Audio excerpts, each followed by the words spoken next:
Hello everyone and welcome to the final video of A1. Let's get into it. I mean, we have our CWC, a pretty long video today because it's obviously all of CWC.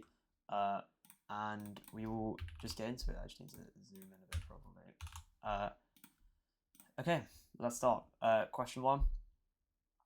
Relatively simple, just divide, get your solutions. Relatively simple. I actually forgot to put it. Oh no, it says given x equals 3 is a solution, so yeah, you get these complex solutions. Question 2, we got some argon diagrams. Very common topic on this. I actually did this in a pretty neat way. So you can, obviously part A, you just do your little conjugates. Part B, so you have to show on the argon diagram. Part C, you can actually, you can do this in a few ways, but I use the dot product. I think in the mark team, they use like similar triangles or something. But I just represented them both as vectors and did the dot product, and because it equals 0, it equals pi over 2, or the angle is pi over 2. So this circle, the complex number represented by C, the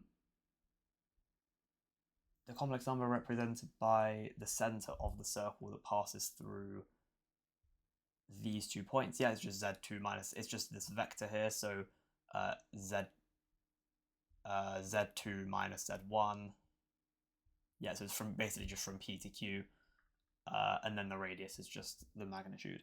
So yeah, question 3, 4 roots. I don't know what the point of that was.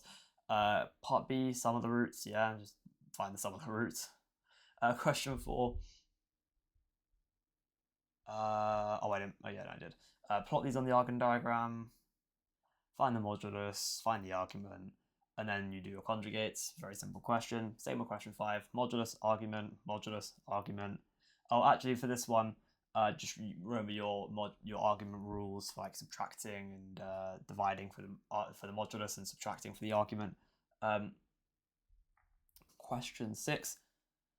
Well, these are both just perpendicular bisectors, so you can just draw them down, put them into Cartesian form, and then solve.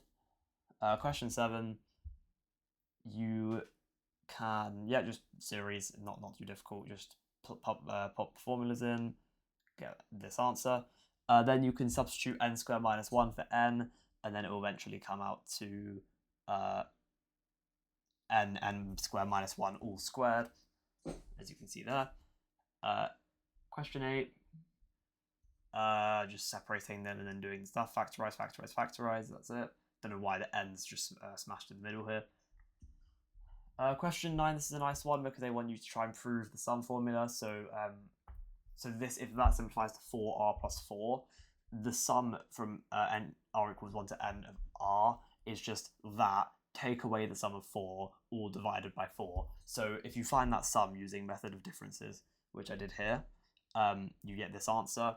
And you can expand that out, do a little bit, and then after that you can put it in the formula up here, where you put that take away 4n over 4, and that will give you this answer here. Question 10, put it in the formula, or not put it in the formula, do algebraic fractions, that's a tough one. Part B, the method of differences, so it's just 1 over r squared minus 1 over r plus 1 squared. You see, as we carry on in CWC, I'm doing the method of differences less and less, just because it gets boring after a while, like doing the actual notation for it. So yeah, just do that. Then part C, just substitute 19 and then you substitute S3 and not, you substitute 19 and then take it away from substituting 3 and not 4, sorry. Then part D, you can just do the exact same thing, but it's you're substituting n minus 1 and n into this, and then eventually you can get that answer. Then 11, just put the algebraic fractions together. Part B, what was part B? Oh, you just put it, you just do the method of differences and then put put it all on the same thing together. And then just substitute 14 in. 12, partial fractions, very just common stuff. And then you get like, so here you'll see this in a couple of the questions. We have to separate this minus 2 over r into minus 1 over r minus 1 over r. so that you can get two separate method of differences right here, and then you can combine, factorize, blah blah blah. Trig. This is a common question. I'm surprised if we haven't seen it before because it's been on a lot of the assignments, all the previous assignments. Turn it all into causes, use the appropriate identities, and then get your answer. Same thing here. Well, the thing they did here is they multiplied the entire thing by sec. So this 4 cos cubed minus 3 cos just turns into 4 cos squared minus 3, and then you can just solve, and it's easy. Now 14, this was an interesting one actually. This is the first of the few actually interesting questions. So if you extend this line, this is going to be theta because the corresponding angles are equal, and then because this straight line is an extension of this entire angle is 180, therefore this little angle here is 60, therefore the entire angle is going to be theta plus 60. And then the rest of the question is relatively simple. So you just add up these sides. So you say this is 2 root 3, well this is just 6 sine theta, just some trig, and then this is going to be sine 60 plus theta, use your combined angle identities and you get that. And then you can do our alpha and solve. Okay, question 15. Same thing here. You use the tan identity and then you can multiply both sides by 1 minus tan squared a, and then you get your answer. Part B, again, turn everything into cos and sine, and then this is why I like to do a lot of questions. When you have annoying denominators and fractions, you just multiply out by every single denominator, as you can see what I did in the previous question. So here I just multiply both sides by cos squared x, sine squared x, and it just gets rid of all the annoying stuff, and then you'll get the answer eventually, which is sine to the 4x. 16, I should probably put the question back in frame actually. Just expand, nothing too difficult. You can factorize out 1 minus cos squared, 1 minus sine squared. Part B, you can just put the identity in and you'll get, it just divides the cos plus sine, the 2 cos plus sines cancel, you get this, turn it into sine 2x, and then you'll get your answer. I think, was this an interesting one, or is that a different one I'm thinking of? Oh yeah, this one's actually slightly interesting. So they like this actually in a couple of questions where they give you an unknown tangent and they give you a point. So you differentiate, this is your gradient, and then you say a general point on this curve is cos 2 theta and 4 sine theta cos 2 theta, because that's just a general point where theta is just a random parameter. This is kind of what you do in FP1 if anyone's doing that here. In one of the topics. You'll see this a lot more. You find a general equation of the tangent here, and then you can substitute in the point here, so 3, 0. You can substitute 3, 0 in, and then you can solve for theta, find where that works, and then find the coordinates by just resubstituting sine theta back in. Okay, question 18. This is relatively simple. Sine is just root x squared minus 1, and then you can just do a little bit with this. I combine the fractions, factorize a little bit until you get it into the right situation where you can just substitute. And you could instantly, from here, you could substitute everything in and it will work out eventually, but I like to just, you can kind of see when it's going to work, so you can just keep working with it until you substitute it all in at the end. 19. We haven't actually had any volumes of revolution yet, which is interesting. Anyway, this question, we're just showing that it's an increasing function. I mean, you could differentiate here, but I didn't. You probably should have differentiated here. Finding its range, just this. You can find f of 1, and because we know it's an increasing function, it's going to go up to 4. It's not going to reach 4 because it's an asymptote, and it's going to start at 3, so this is its range. Inverse function, normal stuff, just set it equal to y. Domain and range of the inverse, remember you just swap them. The domain of the normal is the range of the inverse, and vice versa. Question 20. Oh wait, there was an interesting thing I did for this one. So obviously the inverse is easy. You just set to y and then expand it. Then part B, you just swap everything. So or you can just think about it as a quadratic. And then part C, actually, instead of just setting them equal to each other, you can actually, because how maybe from doing functions, you remember that the inverse function is just the main function but reflected in y equals x. So they're going to intersect when y equals x. So you can just set either f of x or the inverse function of x equal to just x. So So I just set x squared minus 2x to just x and then solved, and it gives you the answer. Okay, 21, we're not going to go through this because this is just differentiation slop. Same with 22 and 23. 23, I mean, there's one word thing in 23, but 23b, you just do quotient rule, and then everything simplifies, and you solve. 24, same thing, differentiate, tangent, flip it, solve, put it in the normal, and then that's your tangent. 25, differentiate, solve. I mean, it sounds a bit repetitive, but that's just how the questions work. All right, now oh yeah, I remember these last two questions were tough ones. So, this question, part A is relatively simple. You just substitute the points in. But part B, firstly, we're rotating around the y-axis, so we need x in terms of y. Next, you can. Next, we're finding. Oh, so we're switching the x limits to y limits because again we're rotating around the y-axis. Then we're saying that what we're doing with rotating the arc GF around the y-axis, and we're adding on CFDE rotated around the y-axis, which is just a cylinder, which is going to be pi times 4 squared times 14, because 14 is the height, 4 is the radius. And then we're adding that on to this little cylinder here, AHBG or BAHG, the cylinder rotated around the y-axis. So that's going to be 1 squared, because that's the radius, times 10 times pi. So we're adding all that on to this integral here, which is just this squared, because it's pi y squared. And then you do the integral, do all that, and then eventually you get 268 pi. And then you just have to look at the limitations of the model, and then evaluating the model is relatively simple. Okay, this question was honestly harder than the previous one. So obviously this is easy, just sketching the stuff on the Arkin diagram, but finding the area of this was not simple whatsoever. So firstly, little trick here you can do, you can just set this to y equals tan pi over 3x. The gradient is just tan of the angle that is in between. So you get what y equals root 3x.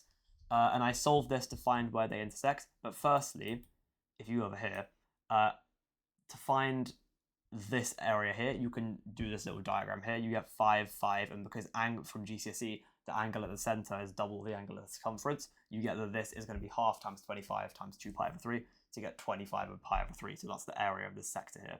So now all we need is the triangle that's left, or the two triangles. So here, if you do, you find the coordinates of this point where they intersect, find the magnitude. So this is 4 plus 3 root 3. This length. All of these lengths are 5 because they're all radii. If you set the circle, or if you set y equal to 0 in the circle, you'll get that this is 8, 0, so this distance is 8.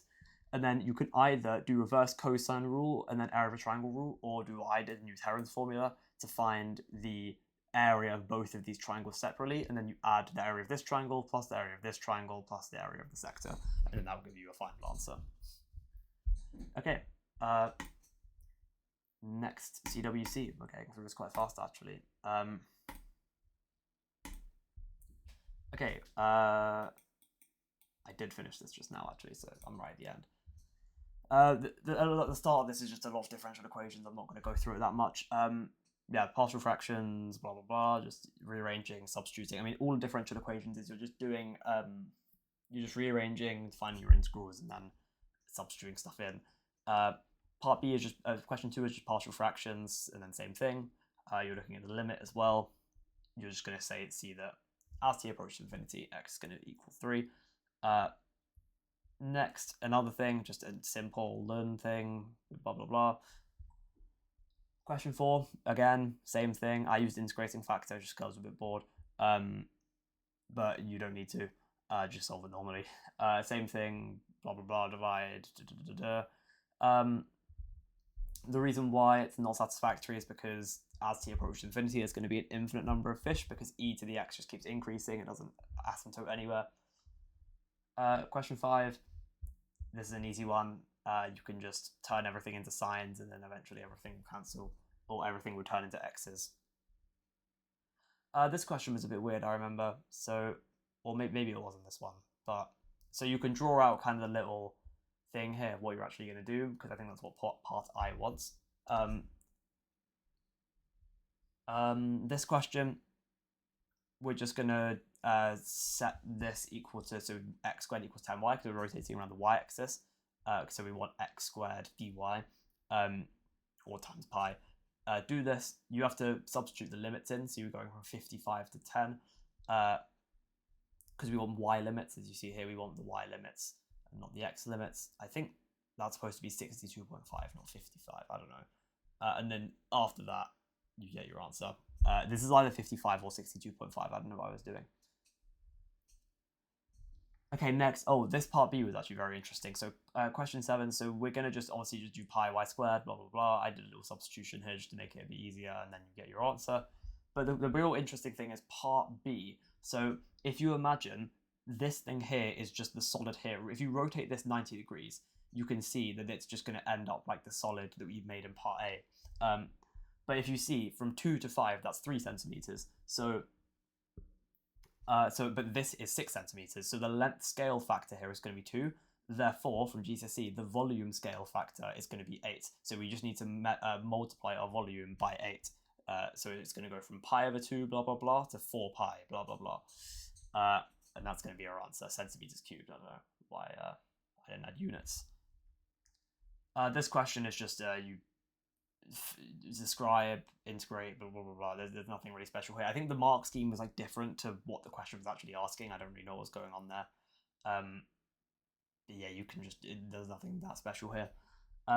This question was a bit annoying, this integral. So you obviously do pi x squared dy. It gives you the y limits already. And then you do all this, integrate, and then you get your answer. Oh, this question was incredibly annoying. So obviously you find where p is, that's going to be at -1. Find where s is, which is 3. Then you have to take away, you have to do the y squared dx, take away these two cones here.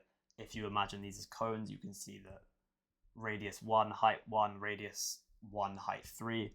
And then you can subtract the cone. These are both the cones added, because the smaller cone is a third pi, the bigger cone is just pi, so the total is 4 pi over 3. So take that away from the integral from -1 to 1, because over here is 1, over here is -1 for t values. And we also have to remember our formula for volumes of revolution parametrically, which is going to be y squared dx dt with t limits. So now we're going to just do our integral. This is the simple part. I actually expand this a bit weirdly so that I could use reverse chain for this one. But just do it however you want. It's not that difficult of an integral. And then you evaluate your integral, get your answer. Question 11. This is just part A sketch. Part B, that I use this little trick again, where it's y equals tan pi over 6x, and then you can just solve it using algebra.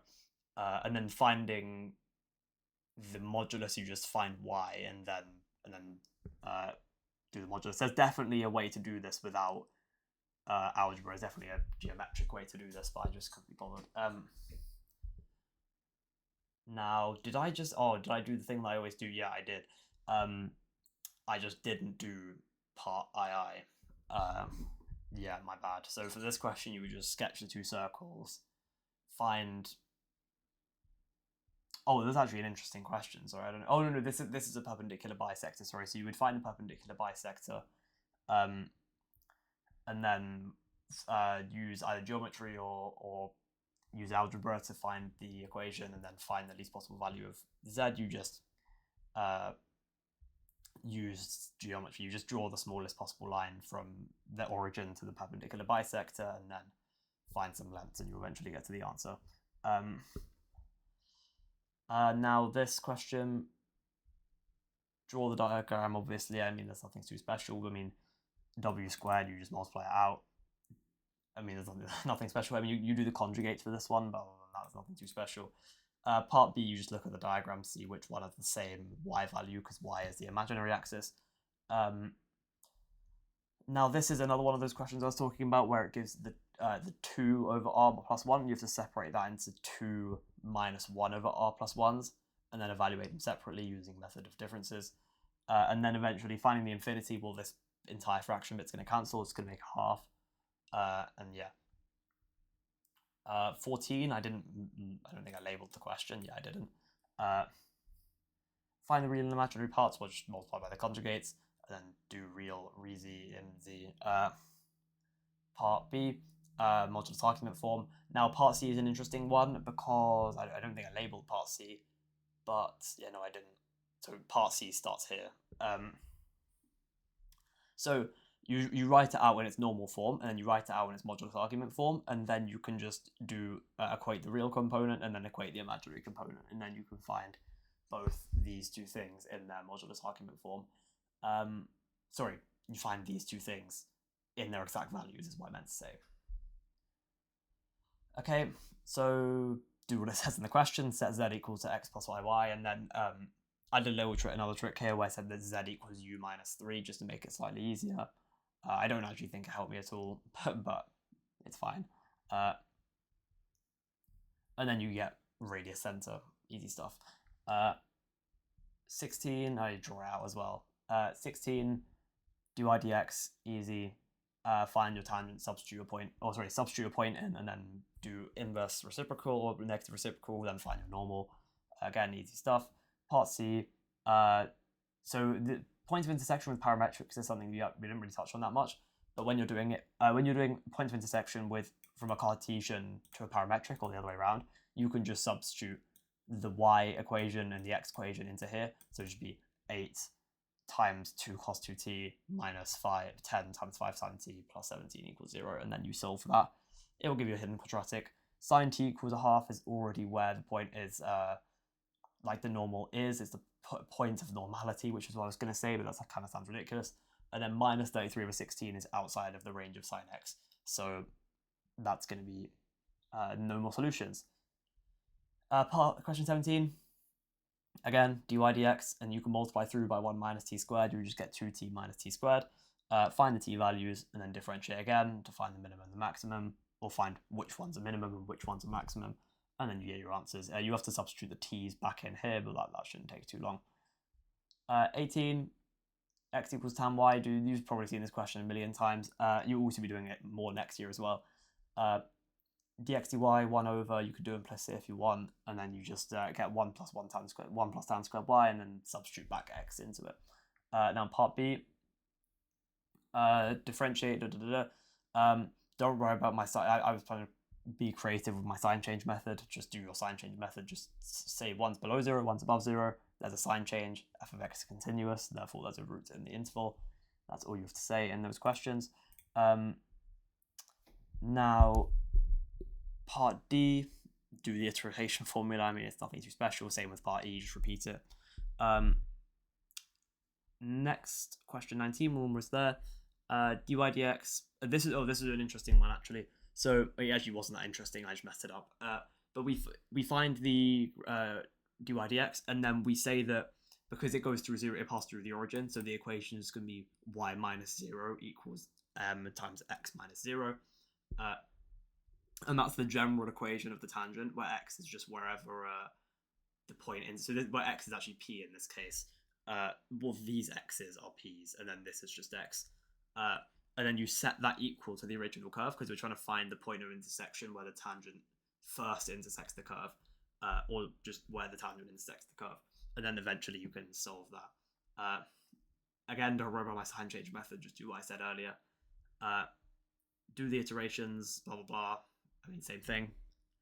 Part 20, question 20, you can just do this by deduction. I mean, you could do it simultaneously by like equating the causes and the sines, but you can just do it by deduction. And then from that, you can obviously do, that's why they want you to do it, because they want you to do the integral. So yeah, from that you can, you just do the integral. This bit cancels, you separate the fractions, and then this right fraction will give you a nice ln. Question 21, oh, this was actually quite nice. So obviously this, if you multiply by e to the negative 3x both sides, you'll get the original, the denominator, so the e to the 3x plus x squared. But obviously with that, so you can differentiate this. You can also rearrange the integral itself, so you can divide both sides by e to the 3x of the fraction. That's supposed to say 3x, not 2x.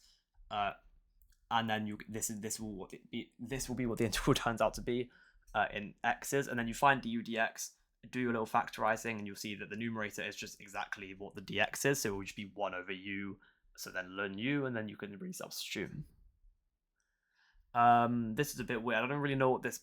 I genuinely don't know what they were asking on 22a. You could just do 1 over f of x. So then for part b, if you multiply by the conjugates of the denominator, you'll get the denominator will just turn into 5 minus x. So before expanding the numerator, you can actually just cancel these, and you'll just end up with this, and you'll get the answer. 23. I think I've done this question before on a mock paper. So you just do your du.